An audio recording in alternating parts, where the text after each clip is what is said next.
Okay, good afternoon, everyone. I'm Leanne Beckwith, Lynn's Continuing Education Coordinator, and I would like to welcome you all to today's webinar, Be Your Best You, 20 Life-Changing Words, and today's presenter, Linda Bruno. Linda Bruno has been developing and conducting training for libraries and other organizations for more than 15 years. She offers training on topics ranging from leadership skills to returning balance and lots of areas in between. Linda received her MBA from the University of Florida and has years of experience in hands-on management positions.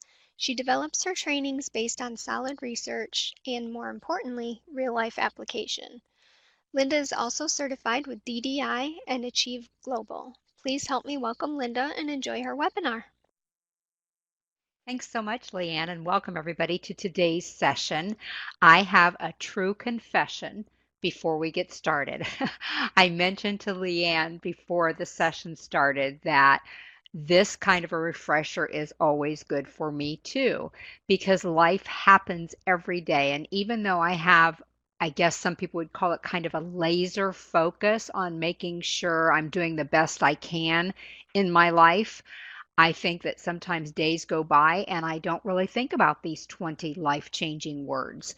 And they're not big, fancy words. They're just words that we need to remember to keep us moving forward in a positive direction. So I had typed into the chat box that I highly encourage you to print off your handout for today, because not only are the words listed, there is room under each word for you to jot down what you're taking from that word today. In other words, everybody in the room today may think of something different as each word pops up and we discuss it, because that's how personal it is. We're all going to look at this differently. So I really want you to get something out of this. I really want it to be life-changing for you in the sense that you get a little more focused on some of these words. So with that being said, let's take a look at the very first word. You knew I couldn't leave this one alone, right?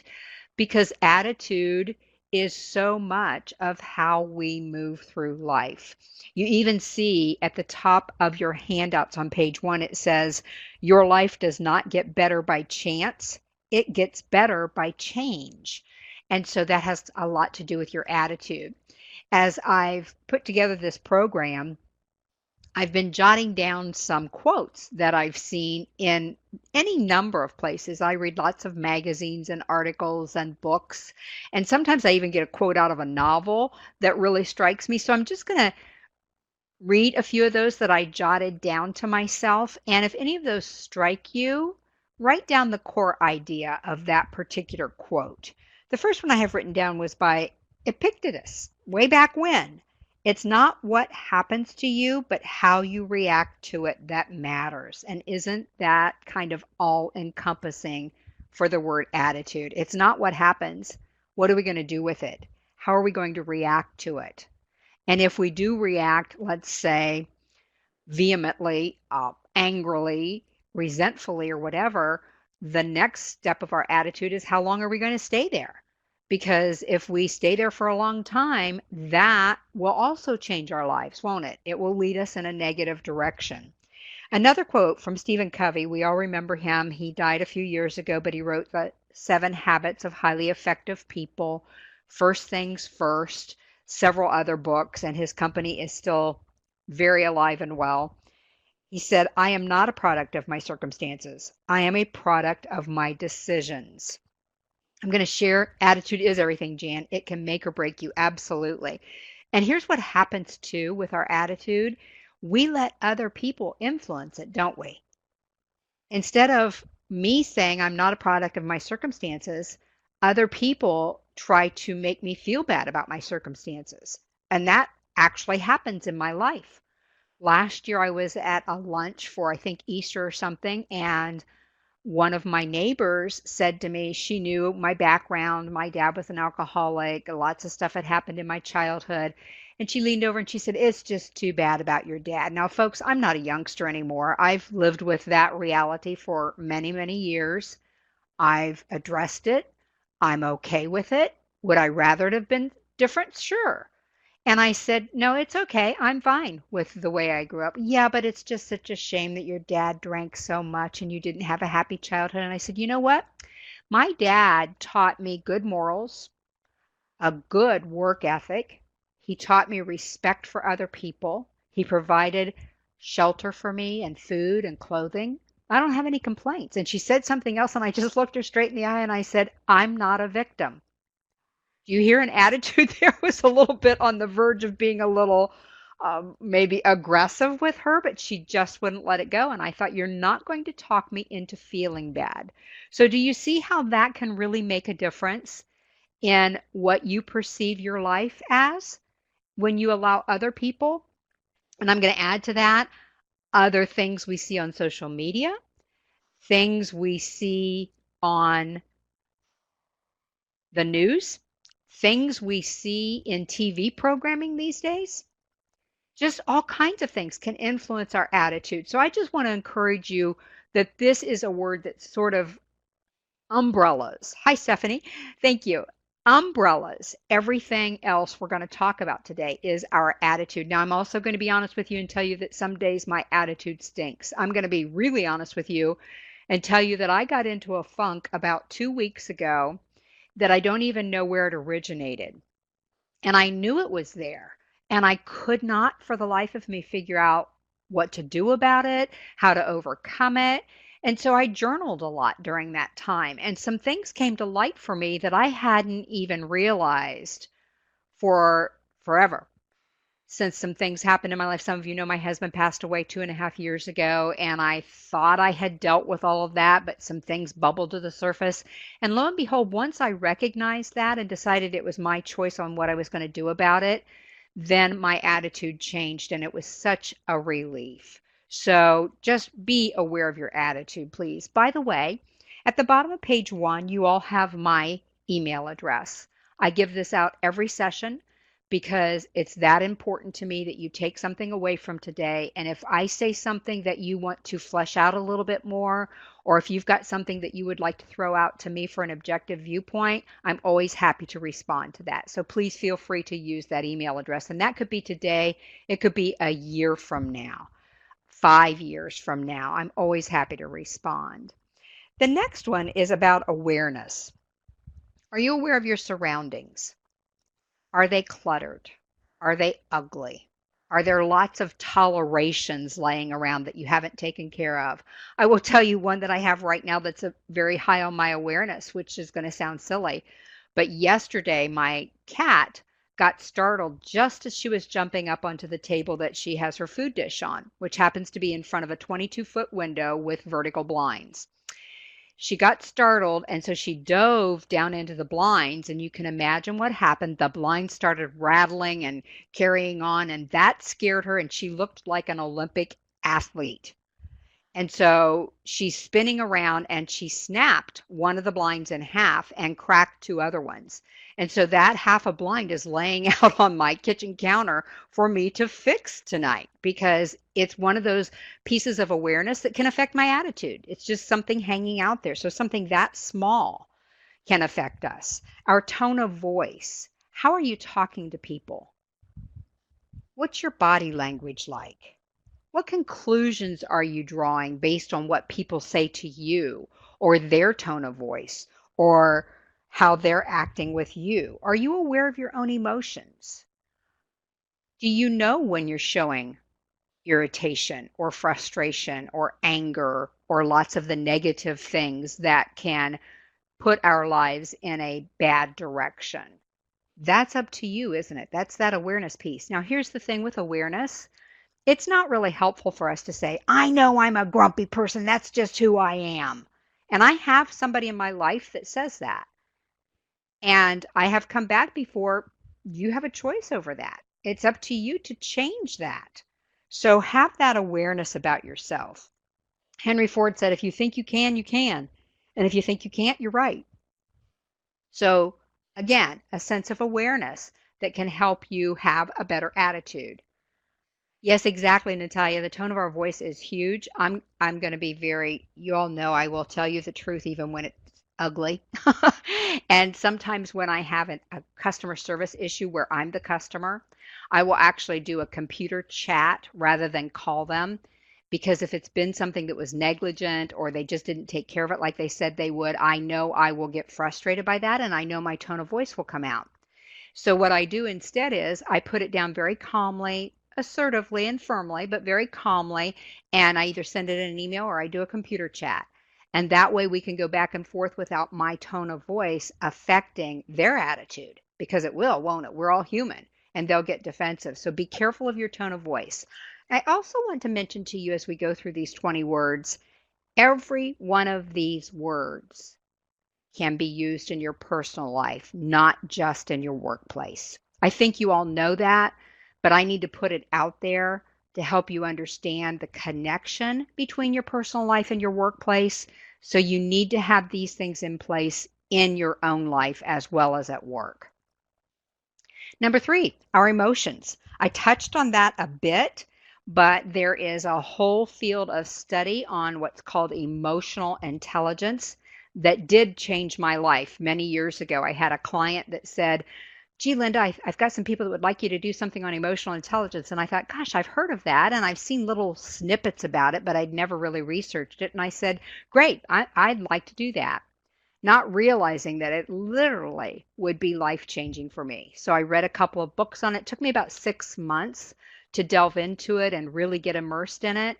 But knowing about my own emotions, that's called self awareness, and then being able to do something with them, which is self management, was huge for me. I knew that I can pout. I'm probably president of the pouting club, and I knew that was one of my flaws or weaknesses or struggles or challenges or whatever nice word you want to put with that. I knew it was an issue for me. But when I actually had to face it and say, okay, you have control over managing this, what are you going to do about it? Got to be honest, I'm not perfect at it still. But here's what happened. I have improved my what I call my recovery time when somebody hurts me and I tend to withdraw and pout because I'm an introvert.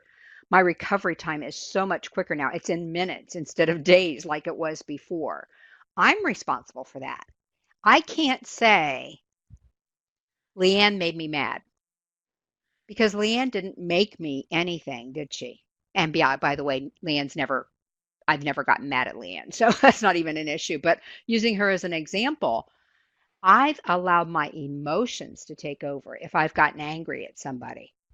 And my goodness, in our society today on Facebook and some of the things that I see posted by even family members, and I think, oh my gosh, the angst and the tension and the friction that we're putting out there, we have control over managing our emotions, and it's up to us. Now, you notice I didn't say suppression. I'm not asking you to tamp down your emotions to the point where you try not to feel them, because it's important that you feel them.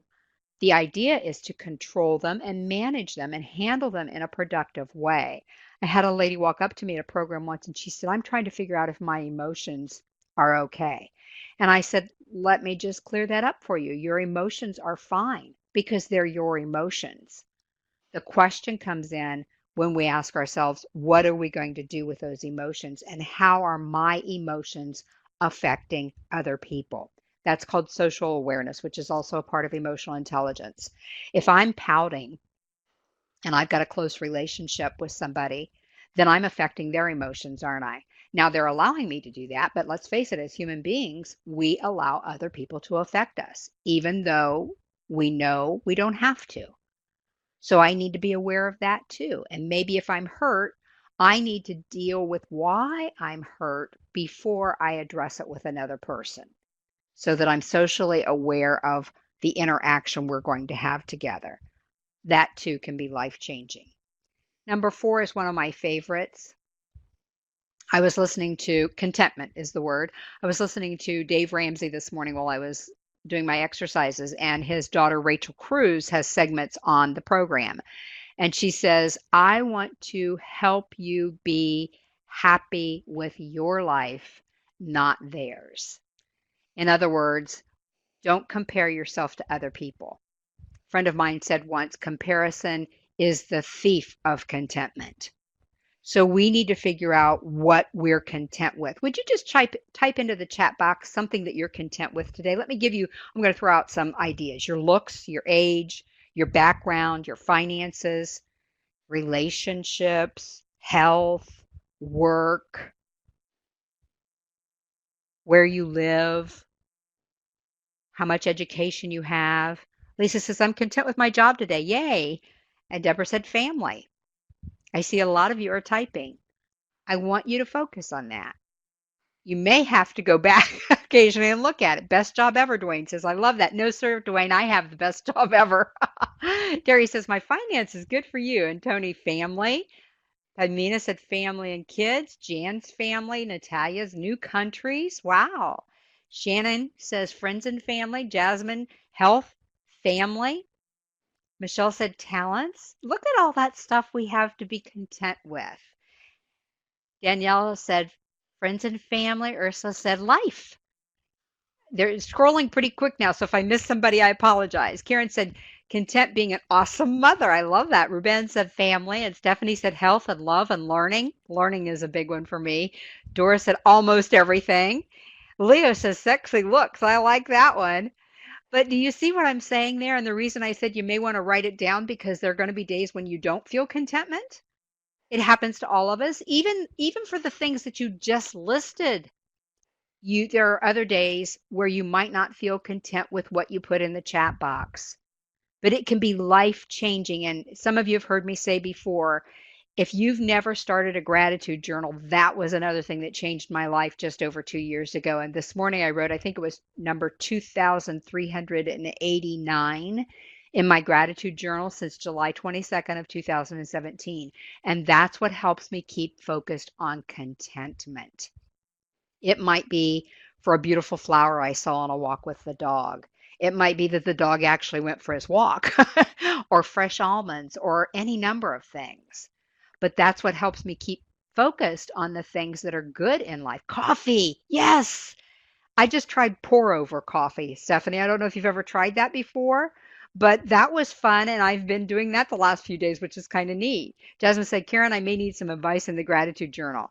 Yes, I can give you advice on the gratitude journal. Drop me a note, any of you that want more information on that, because the gratitude journal for me has been really significant.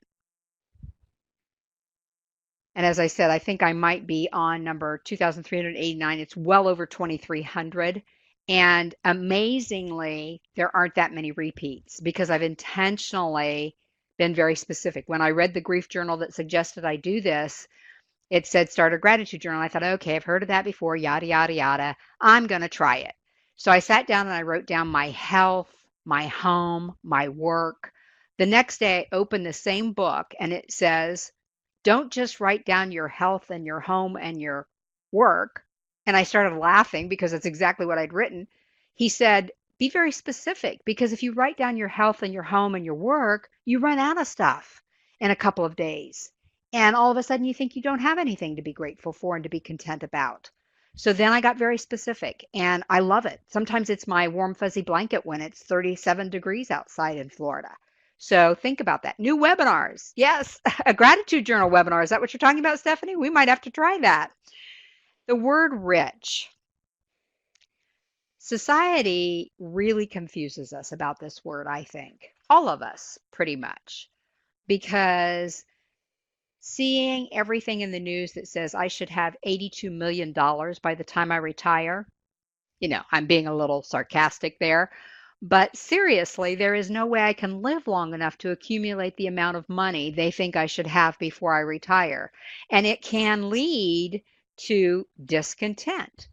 So again, I have to look at what I'm rich in. I have to go back to my gratitude journal and say, I really do have good health. Do I have some aches and pains? Yep. But I can take action to lessen those by exercising and eating well. I am rich in my work, not because I make a ton of money, but because what I do does make a difference sometimes for some people. Not always, but sometimes. I'm rich in my home life. I have my dog and my two cats, and I live in a very secure home in a secure neighborhood. I'm rich in that. I'm rich in relationships. I have lots of friends. I don't have a lot of close family. I lost my sister last year. I've lost my husband. I lost my godson. I lost a close friend of several decades a few months ago. And then found out in June that my person that I thought I was my stepdaughter, my husband really wasn't her dad. Ancestry DNA, be careful about that. So that was kind of heartbreaking. But I'm still rich in my relationships. I'm rich in not only do was I able to get an education, but I'm in a country that allows me to do that.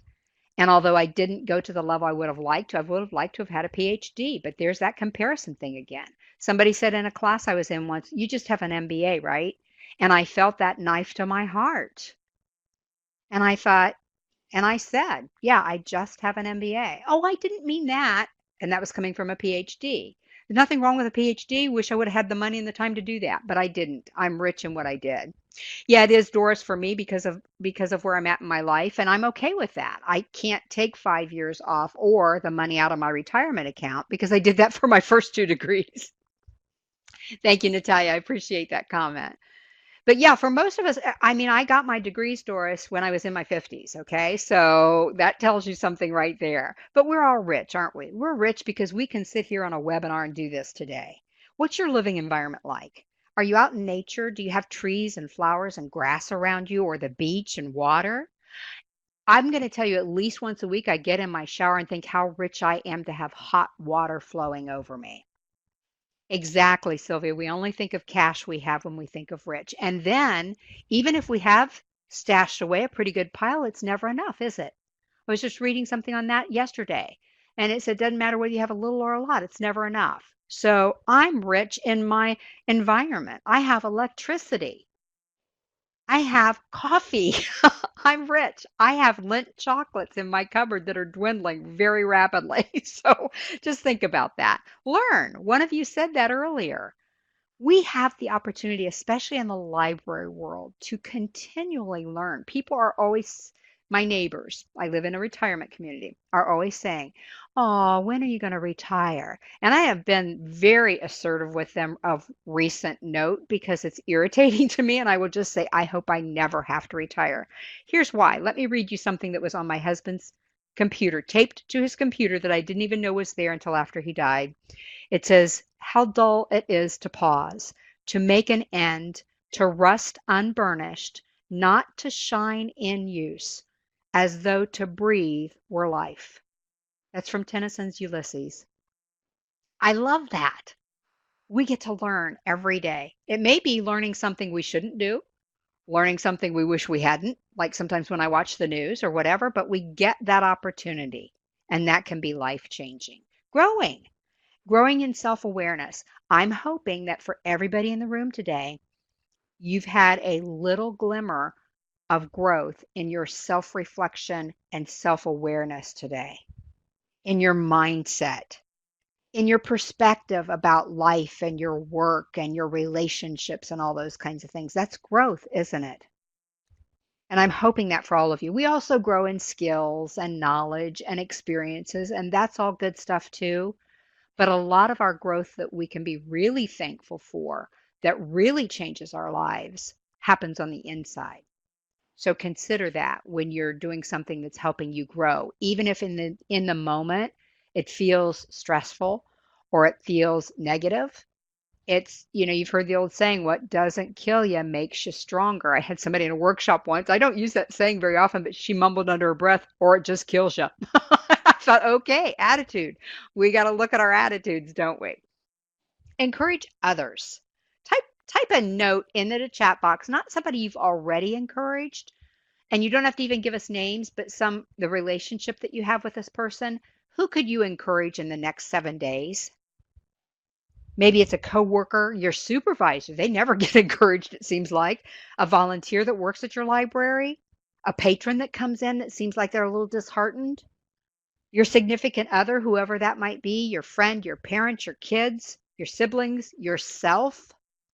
There you go. I love this. Look at the variety in there.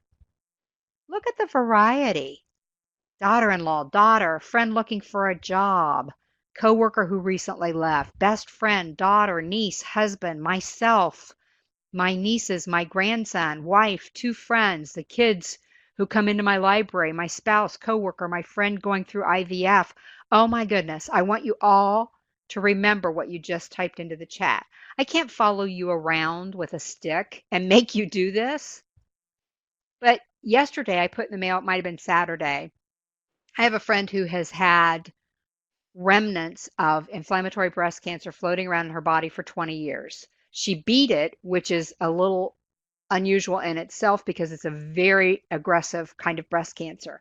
And she beat it, but they told her at the time, it's going to come back. It'll probably come back. So when I talked to her in June, she was on oxygen and she said, I knew it was coming. My markers went up and now they've got something like 13 new cocktails, she calls them, of drugs that they can try on me. And she said, we go through one whole protocol and we see what the markers look like in months or years or however long that is. And then if that one is working, we let it rest. And if it's not working, we try a new one. And so I have sent, I think, 3 cards, maybe 4, since I talked to her. I dropped her an email first to encourage her. And she emailed back and she said, no, I actually called her a couple weeks after I hadn't heard from her. And I got her husband and he called her to the phone and she was having a little trouble breathing and she said, I only answer the stuff I've got to answer for my business. And she said, I just don't have a lot of energy. And I said, that's okay, don't worry about it. So then I started dropping cards in the mail just randomly whenever I think about it. So think about those things and how it makes you feel when you do that. Lisa, I like the idea of encouraging myself. It's very necessary. It's what I do when I do these kinds of programs. I encourage myself, and we do leave ourselves out of the process. A stranger you meet for the first time on the street, the store, the bus, smile at them. Wish them a good day. Sometimes that's the only person that's talked to them today. Empathy is number 9, which the definition technically is understanding, being aware of, being sensitive to, and vicariously experiencing the feelings, thoughts, and experiences of another without having those feelings, thoughts, and experiences.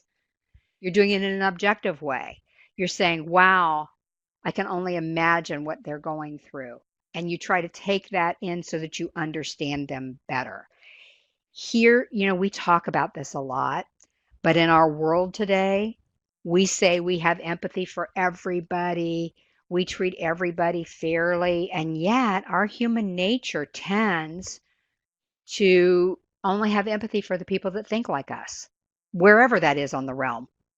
It's just who we are as human beings. And so, this is why this self awareness comes into play, because we need to be aware of the fact that, oh, I have a lot of empathy as long as you think like I do, or as long as whatever happened to you was just pure circumstance and you had no control over it or whatever it might have been. My sister died of basically complications from a blood clot. She had smoked for many years. She had lung cancer twice, 2 different kinds of lung cancer. And I really had to work at having empathy for her. I loved her dearly. We talked every week for an hour to 90 minutes. And finally, over the last few years, people would say, is she still smoking? And I'd say, yeah, but you know what? I've got my issues too. And I finally got to the point where I could feel empathy for her. I even helped her out financially. When I first started doing that, I thought, I know my money's just going to cigarettes, but I don't live her life. And she had a tough life. So think about the people that you say you have empathy for and the people that you kind of dismiss because they think differently than you. So empathy is huge. I read something the other day. Well, it was actually from Dave Ramsey. He said you have to have emotional margin to be empathetic or compassionate, meaning you've got to be in control of your own emotions. If you're tired, fatigued, worn out, burdened, frustrated, whatever it might be, you're not going to have empathy for anybody else. That's why these words are so important for you today. So make sure you've got your own emotional margins so that you can be empathetic and considerate and compassionate to somebody else. The next one is focus. Where are you focusing on? Another saying I read, I I have like a little radar that picks up these sayings, and some people aren't even thinking they're saying a saying, but to me, it really is profound. And this lady wrote in a book, you will steer where you stare. Where's your focus? Is it behind you in the past? Because that's all you're going to be looking at. You're not going to live life if that's where your focus is. Is it on your difficulties or your blessings? Is it on your challenges or your opportunities? Is it on your hurts or the things that are good in your life, the exciting things in your life, the things you have to look forward to, your disappointments, or things that worked out better than you thought? Where are you focusing your attention? You will steer where you stare. Be aware of your focus. Patience. I had to put this one in here because I'm not known for this. My behavioral tendency is called a powerful choleric, and that means that I don't have any patience, basically. I want it done. I want it done now, and then let's move on. So it's another area I've had to work on. So again, thinking not of who you already strive to have patience with, but who do you need to work on your patience with? Would you drop that into the chat box if you're willing? And I know sometimes it might be touchy. It might be your boss, your coworker, whoever. You don't have to put it in there. But who do you need to work on patience with? Ah, I see moms coming up a lot. Significant other, that's very common. Mother always. Myself. Other drivers, I'm right there with you, Deborah. I still work on that one. Another myself, a coworker. My children and my coworkers. Under patience, on page 2 of your handouts at the top of the page, I want you to write down what you're going to do to show patience. Siblings, coworkers, needy friends, more other drivers. Some of you will relate to this. I'm going to be in Miami for a couple of days toward the end of November, and I can feel my stomach get into a knot before I even go there. And it's because I've had some bad experiences driving while I was there. Jasmine said, yes, Ruben, my daughter too. It's in the water. Yeah, you just, that happens with people. I even missed that one on the list, I think. So just be aware. It's something we all need to work on. Let me ask you this. You don't have to type an answer into the chat box, but what if you came in today and you were at a D on the A to Z continuum in patience with the person you listed? What if we could move you to K? That's a far cry from Z, isn't it? And you'll probably never get to Z with that particular person. But if we could move you from D to K today just by increasing your awareness, that would make a significant difference in your relationship with that person. If for no other reason than you took the pressure off of yourself because of your impatience. Because guess who gets frustrated with your impatience? You. A lot of times the other person doesn't even know it. So let's move ourselves on these continuums of these different words. I do not expect perfection ever. And if there is perfection in the room today, I want you to teach the next webinar because I've not arrived and I don't think I ever will, pretty sure. So let's just move ourselves a little bit down that continuum when we can. Karen said, my 18-year-old is up for fostering if anyone wants her attitude at all. And you would miss her horribly, Karen. Number 12, power. What kind of power do you have? Type it into the chat box. What kind of power do you have in your own life?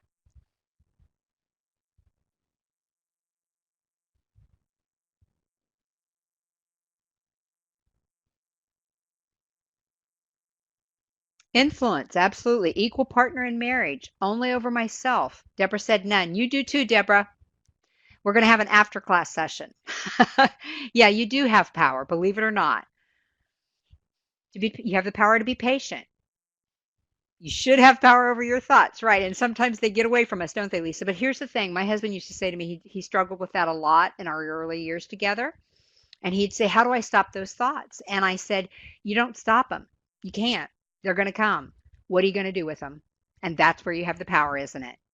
You have power to decide what you're going to do with your thoughts, how you're interacting with other people. Some power to influence others, absolutely. Over thoughts again, over our own person and thoughts and actions. Power to view challenges as opportunities. power to control yourself and your reactions, power to help others. Look at that. You all have a lot of power over my reactions to situations, power over self improvement. Let's go back to that reactions one again. The reaction comes almost automatically, doesn't it? And don't you just want to stomp your foot sometimes when you react a certain way? I was on the verge of reacting that way when my cat got tangled up in the blinds because I knew just as sure as I was standing there, she was going to break something. They're old blinds and they're vinyl, so they're going to be brittle.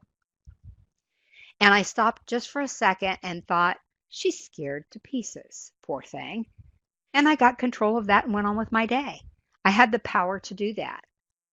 I also had the power to go the other way, stomping around, and I knew it. And now I'm going to have to replace 22 feet of blinds, and they're very expensive. But you know what? We have the power of our reaction, don't we? Not necessarily the thought, but we have power over the reaction. Number 13 is compliments. Mark Twain said, I can live 2 months on one good compliment. We all can. So why don't we use them more? I have somebody mentioned people you see in the store, at the bus stop, or whatever. I said to people in Publix, you look so pretty in that color. Now, I don't say that's a pretty blouse because the blouse is its own thing. I try to tie it into the person and give them a compliment based on what will make them feel good. Yeah, I like it if somebody likes my blouse, but when they say, you look gorgeous in that, I probably don't, just saying, but it sure makes me smile for the day. Jasmine said, I love complimenting people and seeing them light up makes me happy. You don't have to type it into the chat box, but write down on page 2 under number 13 one person that you don't normally compliment that you will spend some time looking for a reason to compliment them over the next 30 days. That's reasonable, isn't it? Even people you don't normally really interact with that much, or maybe you really kind of rub each other the wrong way a little bit, or whatever it is, you can compliment them on a lot of things: their dedication to their job or their families, their willingness to always help somebody else out or substitute on the schedule, or they're such a good cook when they bring in something for the potlucks or whatever it might be. If you love getting complimented when you feel like it's sincere, don't you think somebody else would? I went horseback riding in Madison, Georgia a couple weeks ago, and yes, I lived through it. Almost didn't, and somebody did get thrown off their horse. Actually, she fell off. But anyway, as we were walking down the long, winding road to the barn to go on our first ride, there was a fellow there that was there last year, and he said, hope you guys have had a good year. I was there with my niece. And that wasn't a compliment per se, but in a sense it was, because what he was telling us was he recognized us, he acknowledged us as being there last year. We weren't friends with, I don't even know, I think his name is Kevin because he was a surgeon and he actually helped take care of the lady that fell off the horse and his wife called him Kevin. So there you go. But do you see what I'm saying? Sometimes it's just paying attention to people ends up being a compliment, doesn't it? You don't even have to say, oh, I like this and you're really good at this or whatever. Yes, exactly, Sylvia. If it's not sincere, it's going to backfire and boomerang on you to the point where you would have wished you would have just kept your mouth shut. It needs to be a sincere compliment. That's why when people get this idea in their head that they have to go spouting all these things to people and other people are hearing them say it time and time again, it becomes worse than not hearing anything at all, doesn't it? So it needs to be sincere. Absolutely. But I think we can all relate to the fact that we enjoy compliments when they are sincere. Wisdom is a life-changing word. I have to tell you, there's a joke that says, they say with age comes wisdom, but sometimes age comes alone. You probably know somebody like that. Maybe you've been that person where you've gotten older, but it doesn't seem you've gotten any wiser. And yet, if we take to heart, for instance, the words we're talking about today, the lessons life teaches us on a daily basis, we will become wiser. Exactly, Natalia. We're going to be sincere. We're not going to say a word. You know, our moms taught us that, didn't they? And I say moms because that's usually who was lecturing me, was my mom. If you can't say something nice about somebody, don't say anything at all. That's cliche, But I dare you to open up Facebook today and not find something negative on there. Cruel, hurtful. Let's just go back to that one a second. What if you complimented somebody on Facebook by saying, I love that you never post anything negative, if it was sincere? Because here's another little tidbit we don't often think of. What gets rewarded gets repeated. And so if I'm rewarding somebody through a very sincere compliment, they're likely going to try to do that again, aren't they? Now, if I'm faking it, it will be obvious. And again, it will backfire. Yes, wisdom, absolutely, Doris, is learning what's truly important. And we've certainly already touched on a whole bunch of that today, haven't we? Of what's truly important. That contentment piece and the empathy and the growth and all the things we've talked about today. Exactly, Deborah. We hear that all the time. I wish what I know now I had known in my 20s. We all do because we know so much more. And honestly, there are some things I know now I wish I never knew about our world and the way people treat other people and the way people treat animals and those kinds of things. I wish I never knew about that. The wisdom comes in that maybe I have an opportunity to change somebody's perspective when I know they've been mistreated. I am a member of a local animal charity called Vocal, and it's Voices of Charity Animal League here in Ocala. And they take in abandoned, abused, neglected, mostly dogs because there are other places that take cats. But I can't do a lot about the people that we're abusing, but I can have the wisdom to know that I can make a difference for the animals or for the people. So understand that as you learn life's lessons, some of them are hard. But if you don't take something out of that, if you don't gain some wisdom from that, life's going to be that much harder. So make sure there's wisdom, which, if you're looking at a definition, says something about your ability to have insight and good sense and judgment. Oh my gosh. We should just plaster the word wisdom all over the internet. I'm just going to say I love the internet. It's a great tool. I use it hours of every day. But oh my goodness, isn't that where a lot of the negativity crops up? And wouldn't it be nice if people decided to use good sense and judgment on the internet, wherever that might be? Whether it was, I was emailing back and forth with a presenter that I'm going to be working at a conference with in February. And we were passing back and forth what we are going to talk about there because we're going to be kind of intertwined. And she said, I saw a comment posted on ALA's Facebook page by somebody that would basically keep them from ever getting a job anywhere else because of the negativity and the harshness and all that kind of stuff.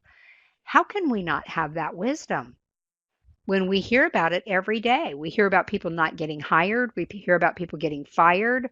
We hear about all that stuff. We need to gain wisdom in what we're saying. Are you hearing that? What's outgoing, but also what we allow to be incoming. That's wisdom. Put up your shield, whatever that Star Trek or Star Wars thing is. Put up your shield to let some of that incoming stuff bounce right off, and that's a form of wisdom. Don't allow it to come into your mind. I see some people typing, so I want to give that a second so I'm not talking over the top of it as we go on. Shields up, exactly, Doris. I couldn't remember what the saying was, and I don't know if it's Star Trek or Star Wars. It's one of those, I think. But that's exactly what it should be. And I'm not making light of that. We need to have, in today's world, more than any time that I can remember, and I've been around for a while, we need to have our shields up. You know, when Andy of Mayberry was the primary TV show, there wasn't much to be shielded from on that. But now I actually have a hard time finding anything I want to watch because of the negativity or the gore or the vulgarity or whatever it might be. And lots of people enjoy that and they can let it go in and back out. I don't. It gets stuck in my head. So that's what I'm saying. That's my wisdom. It doesn't have anything to do with anybody else, and it doesn't mean anybody else should have to take that wisdom. But for me, I've learned that when it comes in, it stays in, and I don't handle that well. So that's something that I've done to create my own wisdom. So they said, yes, that's the wisdom to discern right from wrong. Yeah, my own right from wrong, and I can't judge anybody else's right from wrong. I used to talk to my sister who was very negative, and she would tell me about the forensic shows and the gory stuff she was watching, and I'd say, are you sure that's what you want to be putting in your mind? Thinking to myself, I think that's just making the negativity grow. But that's what she enjoyed, and that was her idea of fun, I guess. And so she'd start to tell me about something. As a matter of fact, somebody sent me an email the other day with an article link, and he said, I can't believe the animal cruelty that goes on today. And I sent it right back to him and I said, I don't open these kinds of articles. And if he gets offended, oh well, but that's wisdom on my part because that would make me sick for days. Physically sick. I might not be physically sick, but my stomach would be churning and it would be an emotional burden for me. And I didn't want to hear about it. I won't put that in my mind. So for me, that's discerning right from wrong for me, not anybody else. I see people typing. Kathy said, do what you love to bring more positives your way. Absolutely. The other saying on my husband's computer was, choose a job you love and you'll never have to work a day in your life. And Confucius said that. And boy, isn't that true. And that's what somebody said to me just a couple weeks ago, something about retirement again. And I said, okay, let's look at this a different way. If we take the word work out of what I do, you know me well enough to know what I do and how I do it and how I look forward to it. Should I retire? And she looked at me like, oh my goodness. I never thought of that because you see, the work has such a negative connotation. So let's take the word work out of it. I love what I do.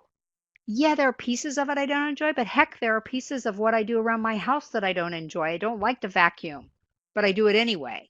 You see what I'm saying? And that brings us to number 15. Deborah said, makes me angry. Yeah, me too, Deborah. Yeah, and I can't do anything about it, so I have to limit my exposure. It's a good term for you to listen to today. Limit your exposure to some of the things that you know you react to in a negative way. Could be different for every single person in the room today, but limit your exposure. Sometimes that has to do with friends or family. I have a friend that he called, oh, it's been about a month ago now. And the minute I picked up the phone, he started into some kind of a political rant. And I said, stop right there. I'm not discussing this with you. And he got real quiet. I said, so what's happening in your personal life? And we went on with a 45-minute discussion. But I had to limit my exposure to what he wanted to. Boundaries. Exactly, Karen. We have to set those boundaries, don't we? But people don't. Instead, it would have been just as likely for me a few years ago to have listened to that, gotten myself all worked up about it, hung up the phone, and been stomping around for 2 days. What's the point? It's not going to help anybody, is it? So I just set the boundaries and said, we're not going to do that. You're welcome, Amber Niece. I hope that helped because I do limit my exposure to some people because of that. Not that I'm going to cut them out. Somebody said to me once, because this guy tends to be a negative person. They said, why are you still friends with him? And I said, because he's always been a good friend to me. And we've been close for a long, long time since I met him in my corporate job. So I'm not going to kick him out of my life just because he struggles with being negative. That's not very empathetic, is it? But I will limit my exposure to the point sometimes I won't even answer the phone. I call him back when I feel like I've got enough strength to deal with it. Number 15 is perspective. Think about your perspective. Emperor Marcus Aurelius said, everything we hear is an opinion, not a fact. Wow. He didn't say, wow, that was me. The rest of his statement says, everything we see is perspective, not necessarily the truth.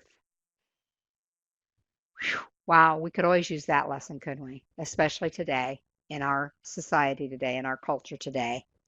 There is a model in, I don't know if it's considered psychology or learning or whatever it might be considered, but it's called the ladder of inference. And all it means is this fellow drew this. His name was, it escapes me right now.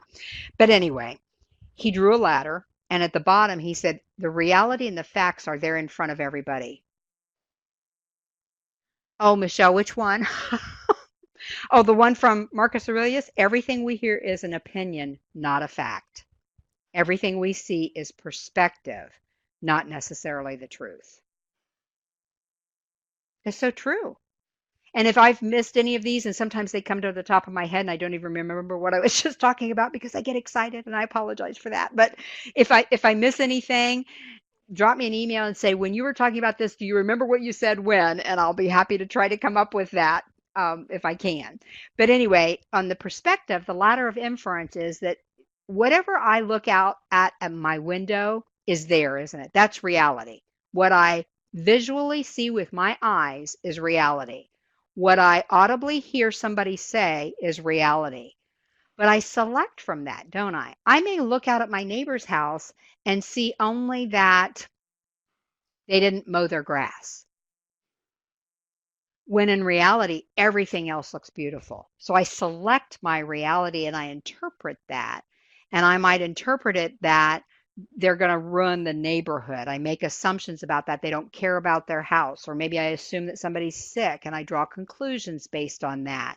And I add my own beliefs to that. My goodness, they should be taking care of that. They live in a neighborhood, da da da da da da. And I take action based on my perspective, what I have drawn from reality and facts. And it can be different. We could have 45 different perspectives in this room today about what this picture is saying to you of this long pier going out into what I presume is the ocean.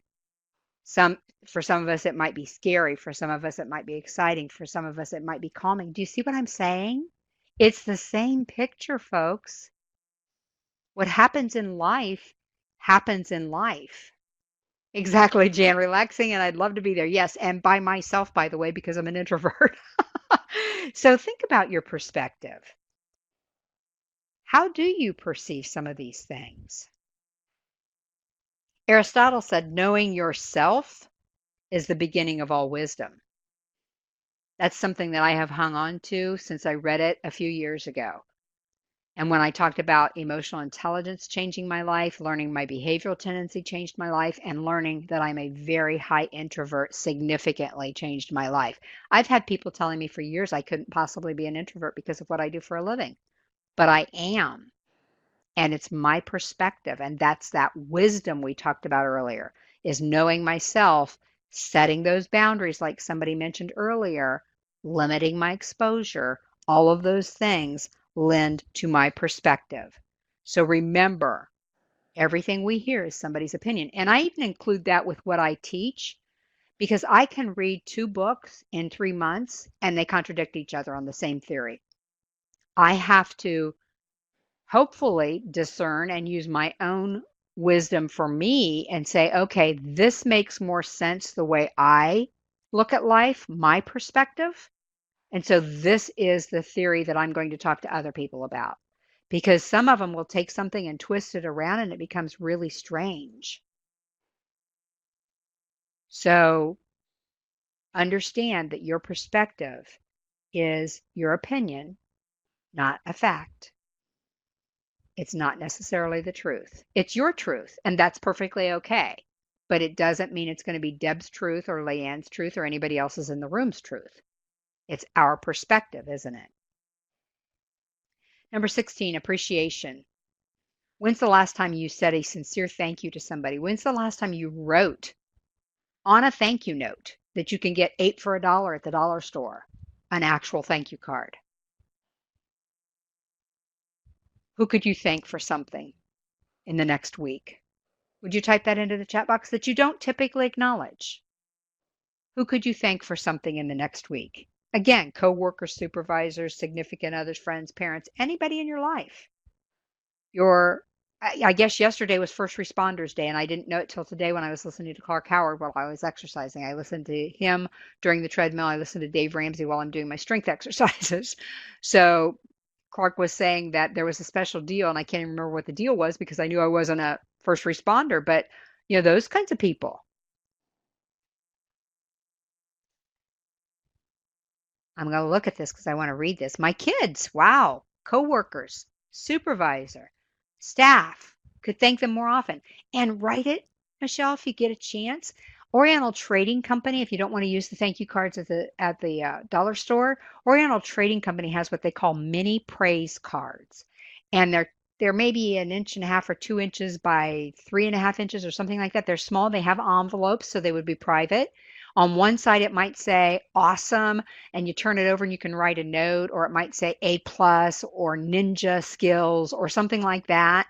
And they are wonderful ways to say thank you to your staff. Healthcare providers, absolutely. I've written notes to my healthcare providers. I wrote notes to people after my husband died. You wouldn't think I'd be thanking anybody for that, but there were a couple people that just were really very empathetic, very caring, very just compassionate. Coworkers, friends, someone who did something for me. Absolutely. Coworkers for all of their help. My manicure lady. Yes. Be genuine in your appreciation. Absolutely. Anything that I say to you, if you're not sincere, don't you dare ever say that Linda Bruno told you to say that, because that's the only way I live life is when I'm sincere. Otherwise, again, I'm not going to say it. Be genuine. Your administrative assistant, patrons. You're welcome, Michelle. And if you can't find them, let me know and I can send you a link to it. Oh, Sylvie, thank you. You for causing us to reflect on ourselves through this course. You just touched my heart. Thank you. I wish I could keep a copy of the chat. Ah, great, Amber Denise. Thank you. Yes, there they are, mini praise cards. Thank you to my hubby more than I do. Yes, we need to be sincere, don't we? I know we're wrapping up. Another one I want you to think about is an example. Be the example. Amber Denise, thank you for being an example of just taking initiative. I appreciate that because that helps everybody else. They can just copy that link and look for those cards, and it won't take them the several minutes that we don't like to give up anymore. So be the example for people in your life. We've all heard it. Be the change you want to see. Well, I may not be able to be the change I want to see in some situations that are out there today. Kathy said, lead with love and respect for yourself and others. Absolutely. I just got a notice that I don't think I've ever gotten before. I love this. Adobe Connect says, approaching the maximum text limit to prevent any data loss, please use a new chat pod or export and clear the chat history. Congratulations, everybody.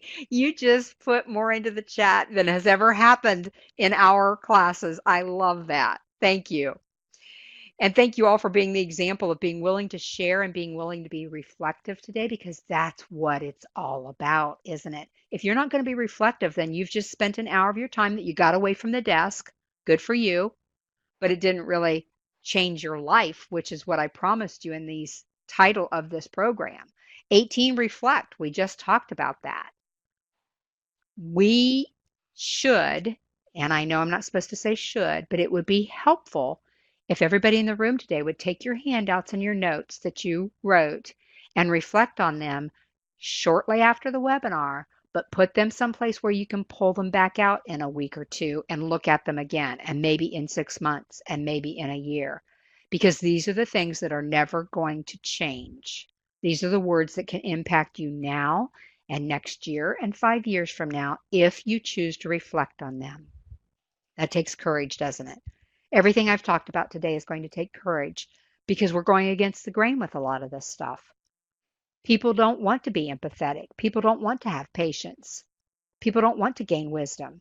We've got to fight against that and have the courage to step forward and say, you know what? It's my life, and I only get to do this once.